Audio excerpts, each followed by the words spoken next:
Subscribe करें SLV studio channel को और बेल आइकन को दबाइए लेटेस्ट गाने को सुनने और देखने के लिए।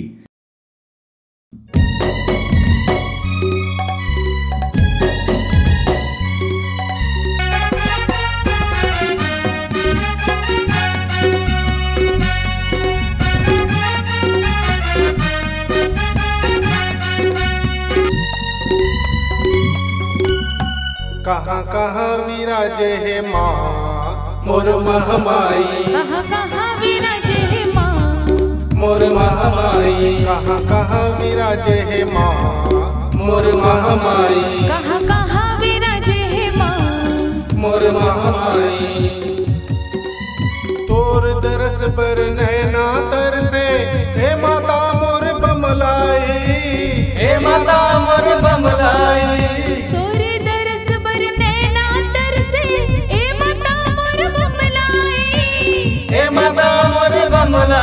कहाँ कहाँ विराजे है माँ मोर महामाई, कहाँ कहाँ विराजे है माँ मोर महामाई, कहाँ कहाँ विराजे है माँ मोर महामाई।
कहाँ कहाँ विराजे है माँ मोर महामाई, कहाँ कहाँ विराजे है माँ मोर महामाई।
कहाँ कहाँ विराजे है माँ मोर महामाई, कहाँ कहाँ विराजे है माँ मोर महामाई।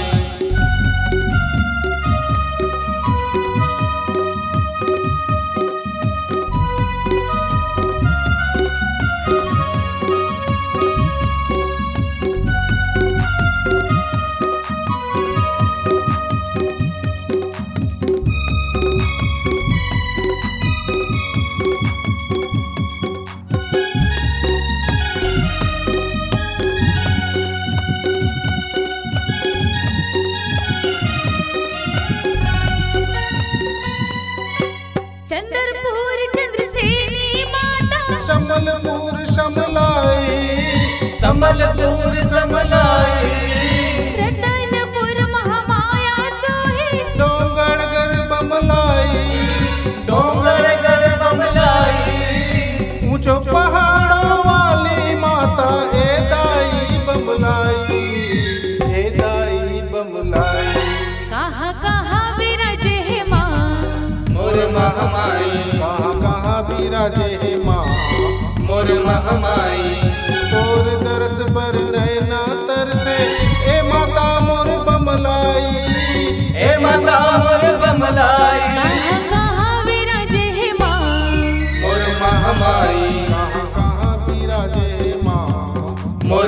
महामाई कहाँ कहाँ विराजे हे माँ मोर महामाई कहाँ कहाँ विराजे हे माँ मोर महामाई कहाँ कहाँ विराजे हे माँ मोर महामाई कहाँ कहाँ विराजे हे माँ मोर महामाई कहाँ